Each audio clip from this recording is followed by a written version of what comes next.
वो एक हाथ से ही काम कर पाता था। चंद्रपाल गांव के जमींदार के पास खेतीबाड़ी का काम करके घर का गुजारा चलाता था। चंद्रपाल की माँ को अब उसकी शादी की ही चिंता थी। वो चाहती थी कि उसके जीते जी चंद्रपाल का घर बस जाए। इसी चिंता में वो परेशान रहती थी। ये लो यशोदा बहन, मिठाई खाओ। मैंने अपने बेटे सुधीर का रिश्ता एक बहुत बड़े घर में तय कर दिया है। लड़की बहुत ही पैसे वाले घर की है। अच्छा, ये तो बहुत अच्छी बात है। मेरे चंद्रपाल के लिए भी कोई लड़की हो तो बताना। अब मैं भी चंद्रपाल के विवाह के बारे में सोच रही हूँ। यशोदा बहन, चंद्रपाल का हाथ खराब है। ये बात गांव का बच्चा बच्चा जानता है और ऊपर से वो 50-100 रुपए की नौकरी करता है। उसे कोई अपनी लड़की नहीं देगा। हाँ, कोई गरीब मजबूर हो तो वो तुम्हारे बेटे के साथ अपनी बेटी की शादी कर सकता है, पर वो भी तुम्हें ढूंढना पड़ेगा। अब एक हाथ से अपाहिज लड़के को भला कौन लड़की देगा। अच्छा, मैं चलती हूँ। पड़ोसन की बातों को सुनकर यशोदा बहुत दुखी हो जाती है। तभी चंद्रपाल आ जाता है। चंद्रपाल का चेहरा थोड़ा परेशानी से भरा और उदास था। क्या हुआ बेटा, तेरी तबीयत ठीक नहीं है क्या? आज तू जल्दी आ गया। माँ, जमींदार साहब ने मुझे काम देने से मना कर दिया है। वो कह रहे थे कि मैं एक हाथ से ही काम कर पाता हूँ, इसलिए उन्होंने मेरी जगह किसी और को काम पर रख लिया और मेरा हिसाब कर दिया। जी छोटा मत कर बेटा, कोई ना कोई काम तुझे जरूर मिल जाएगा। तू बैठ, मैं तेरे लिए रोटी लेकर आती हूँ। अगले कई दिनों तक चंद्रपाल को कोई काम नहीं मिलता। अब इस गांव में उसके लिए कोई काम नहीं था, इसलिए उसने बड़े नगर में जाकर काम ढूंढने के बारे में सोचा। माँ, तुम अपना ख्याल रखना। जैसे ही मुझे कोई काम मिलेगा मैं तुरंत तुम्हें अपने पास बुला लूंगा।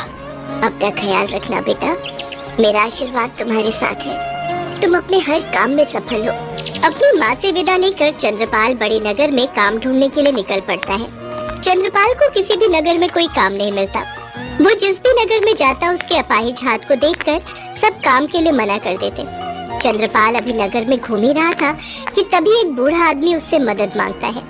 बेटा, बहुत भूख लगी है, कुछ खाने को दे दो। बाबा, मेरे पास ये कुछ रोटियां हैं, आप ये खा लो। बेटा, तुमने मुझे अपनी रोटियां दे दी, अब तुम क्या खाओगे? बाबा, मैं तो अभी नगर नगर घूम रहा हूँ, कुछ न कुछ खरीद कर खा लूंगा। अच्छा, मैं चलता हूँ। अच्छा, तो तुम इस नगर के नहीं हो, तुम परदेसी हो।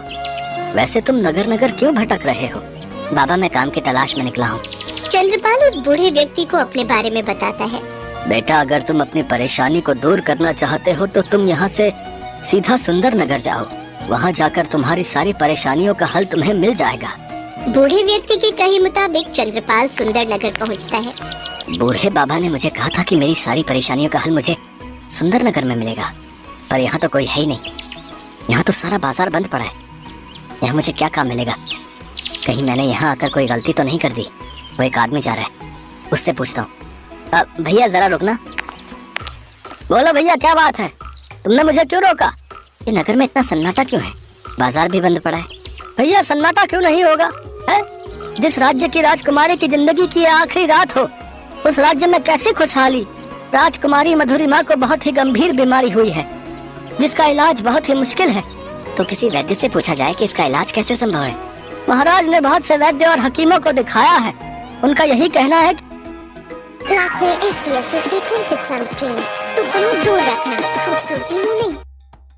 कि अब राजकुमारी सिर्फ सुनहरी गाय का दूध पीकर ही ठीक हो सकती हैं। पर सुनहरी गाय राक्षस कालकासुर की कैद में है। इस नगर में हम में से किसी में भी इतनी हिम्मत नहीं कि राक्षस कालकासुर को मारकर सुनहरी गाय ला सके। क्या तुम मुझे महाराज चित्रसेन के पास ले जा सकते हो? हाँ, चलो, मैं तुम्हें महाराज के पास ले चलता हूँ। वह आदमी चंद्रपाल को महाराज चित्रसेन के पास ले जाता है। महाराज, आप चिंता मत कीजिए, मैं सुबह होने से पहले ही सुनहरी गाय उस राक्षस के कब्जे से छुड़ा कर ले आऊंगा। मुझ पर विश्वास कीजिए, बस आप मेरा सुबह होने तक इंतजार कीजिए। युवक, तुम्हारे हौसले को देखकर मेरी भी उम्मीद बंध गई है। जाओ, ये कार्य संपन्न करके शीघ्र लौटो। मैं तुम्हें उस राक्षस के बारे में सब कुछ बता देता हूँ। महाराज चित्रसेन से उस राक्षस के बारे में सारी जानकारी लेकर चंद्रपाल राक्षस की तलाश में निकल पड़ता है। राक्षस एक गुफा में रहता था। राक्षस अभी बाहर गया हुआ था। सुनहरी गाय एक पिंजरे में कैद थी। चंद्रपाल सुनहरी गाय के पास जाता है और अपना परिचय देता है। सुनहरी गाय चंद्रपाल को अपने बारे में बताती है। मैं एक जादुई सुनहरी गाय हूँ। एक बार मैं अपने परिवार के साथ धरती लोक पर घूम रही थी, तब इस राक्षस ने मुझे देख लिया। ये राक्षस मेरी ही तलाश में था। उसने मुझे पकड़ लिया और अपनी शक्तियों से मुझे इस पिंजरे में कैद कर लिया।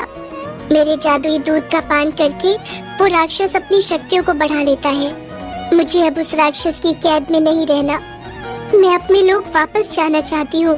तुम्हें घबराने की जरूरत नहीं है। अब मैं तुम्हें यहाँ से छुड़ा कर ले जाऊंगा और तुम अपने लोक वापस भी जाओगी।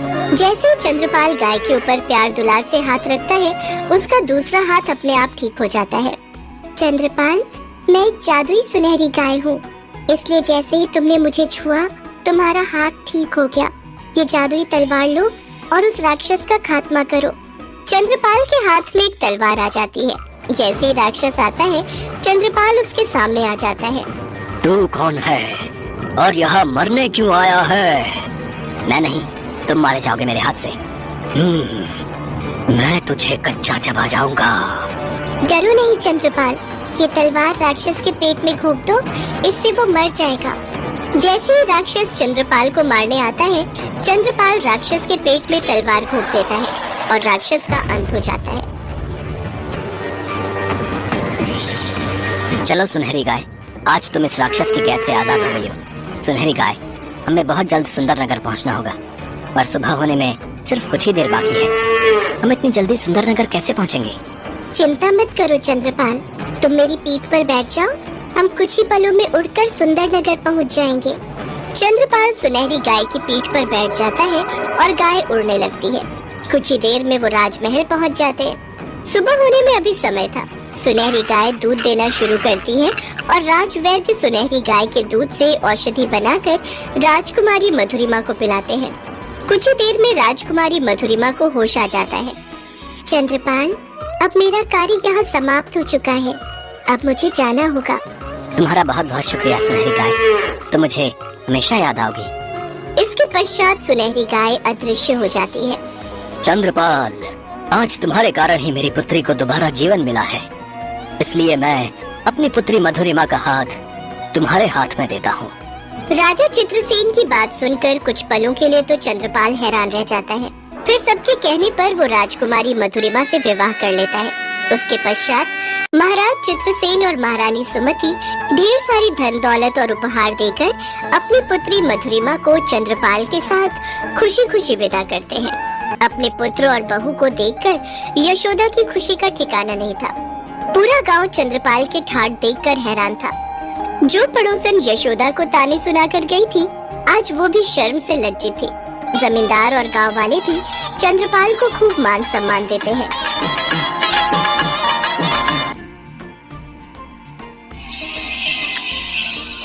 अरे मम्मी, दे दो ना, ये दाल तो कुछ भी नहीं खा रही है।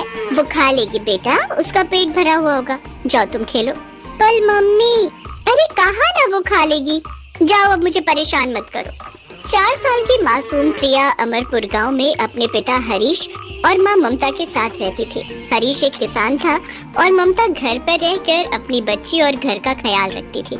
हरीश के पास एक गाय थी जो हमेशा उनके घर के पीछे बाड़े में बंधी रहती थी। प्रिया ने उस गाय का नाम मंगो रखा था, क्योंकि जब भी प्रिया मंगो के पास जाती थी, वो जीभ निकाल कर खड़ी हो जाती थी।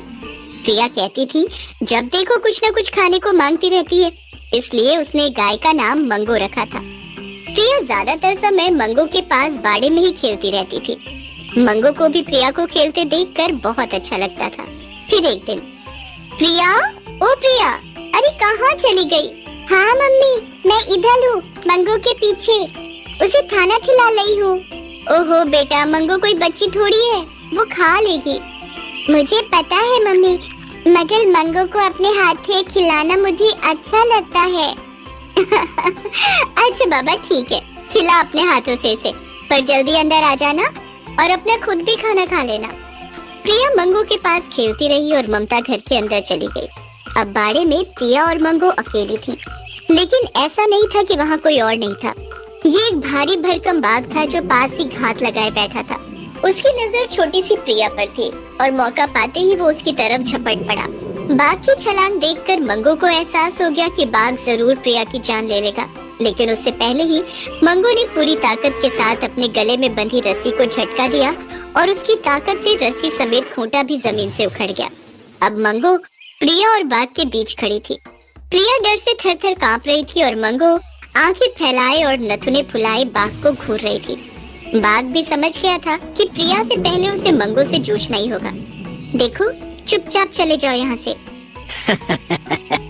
तो भूल गई है क्या कि तू एक गाय है और मैं एक बाघ हूँ? मुझे धमकाने की हिम्मत तुझ में कहाँ से आई? ये मेरी बच्ची है, तो इस तक पहुँचने से पहले तुम्हें मुझसे लड़ना होगा। एक इंसान की बच्ची के लिए इतना प्यार, ऐसा क्या है इसमें? अगर ये इतनी ही प्यारी है तो फिर तो इसे खाने में और भी मजा आएगा।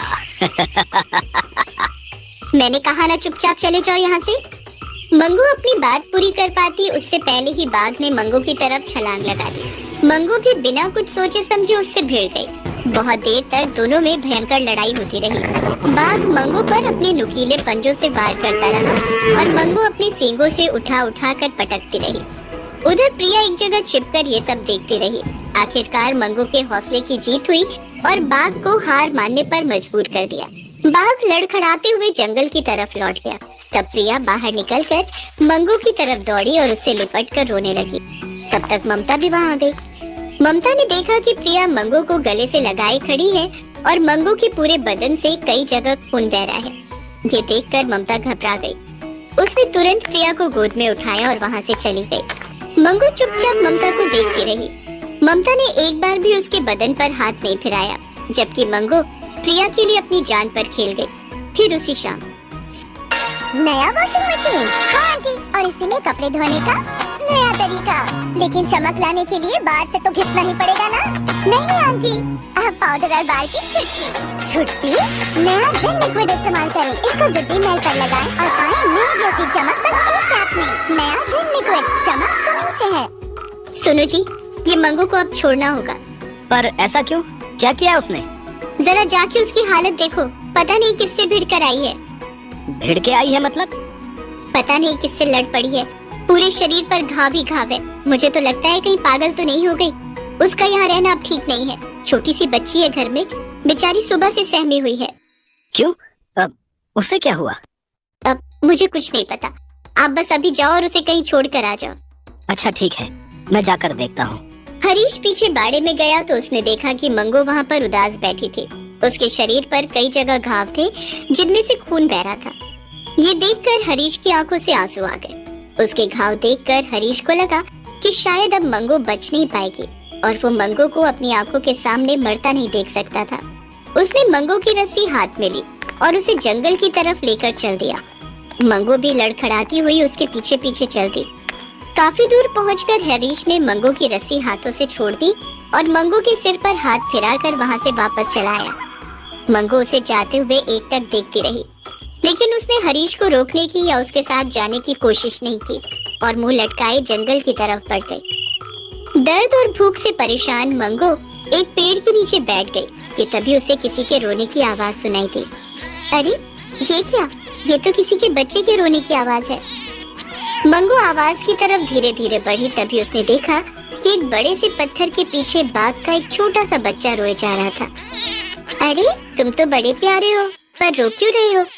मेरे बाबा अभी तक नहीं आए और मुझे बहुत भूख लगी है। कहाँ है तुम्हारे बाबा? मुझे नहीं पता, वो मुझे यहीं छोड़ कर गए थे और कहकर गए थे कि थोड़ी देर में खाना लेकर आएंगे। मंगो दर्द से बेहाल थी, लेकिन बाघ के बच्चे को भूख से बिलखता देख उसने फौरन उस बच्चे को अपने पास बुलाया और उसे अपना दूध पिलाने लगी। बाघ का बच्चा भी मंगो से लिपट कर दूध पीता रहा। इसी बीच वहाँ किसी के कदमों की आहट हुई। उस आहट को सुनकर मंगो घबरा गई। उसने फौरन बाघ के बच्चे को खुद से चिपका लिया और पलटकर देखा तो सामने वही खूंखार बाघ खड़ा था जिसने प्रिया पर हमला किया था। अच्छा, तो तुम यहाँ भी आ गई। मेरे बच्चे को छोड़ दे, वरना अब नहीं बच पाएगी मुझसे।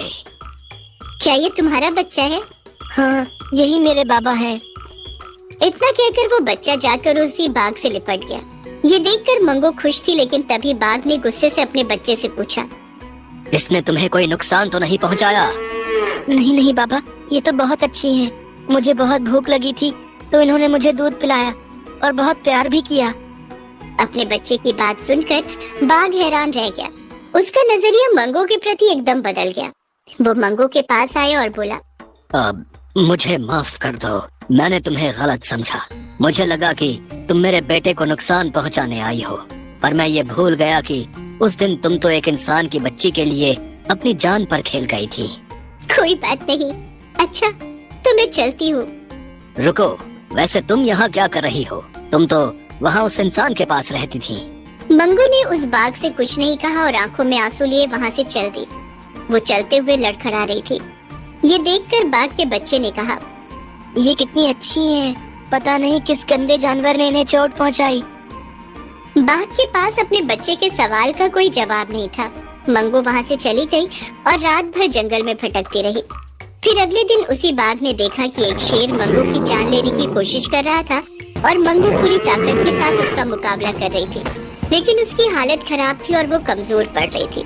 मंगो की जान खतरे में देखकर बाघ शेर से भिड़ गया और फिर दोनों ने मिलकर शेर को वहाँ से भगा दिया। बाघ मंगो को अपने साथ अपनी गुफा में ले गया। मंगो को देखकर बाघ का बच्चा बहुत खुश हुआ और वो मंगो के घावों को चाटने लगा। बाघ वहाँ से चला गया और मंगो उसके बच्चे के पास बैठ गई। ऐसे ही कई दिन बीत गए। बाघ हर रोज शिकार करता और उसका बच्चा मंगो के साथ खूब खेलता। वक्त गुजरा तो मंगो के घाव भी भर गए और वो बिल्कुल अच्छी हो गई। फिर एक दिन, मुझे यहाँ बहुत दिन हो गए हैं, अब मुझे चलना चाहिए। लेकिन तुम जाओगी कहाँ? उसी गांव में। हो सकता है कि मुझे कोई इंसान फिर से अपने पास रख ले। वैसे भी गाय घरों में ही अच्छी लगती हैं, सड़कों या जंगलों में नहीं। ठीक है, लेकिन तुम्हारा एहसान है मुझ पर, तो कभी भी तुम्हारी कोई भी मदद कर सकूं तो मुझे बहुत खुशी होगी। बाघ और उसके बच्चे से विदा लेकर मंगो गांव वापस आ गई। वो सीधे हरीश के घर पहुंची तो प्रिया उसे देखकर खुशी से उछल पड़ी। मम्मी मम्मी देखो, मंगो आ गई है। ये फिर वापस आ गई। मंगो को वापस देखकर हरीश और प्रिया बहुत खुश थे। दोनों मंगो से जाकर लिपट गए। तभी पीछे से किसी के गुर्राने की आवाज आई। वहाँ दो भेड़िए खड़े थे जो हरीश और प्रिया को घूर रहे थे। उन भेड़ियों को देखकर हरीश और प्रिया बुरी तरह घबरा गए, लेकिन अगले ही पल झाड़ियों के पीछे से बाघ निकला और मंगो के साथ जाकर उन दोनों भेड़ियों के सामने खड़ा हो गया। और फिर वहाँ पर जो हुआ उसे देखकर ममता और हरीश दोनों को अपनी गलती का एहसास हो गया और उन्होंने मंगो को बड़े ही प्यार से वापस अपना लिया।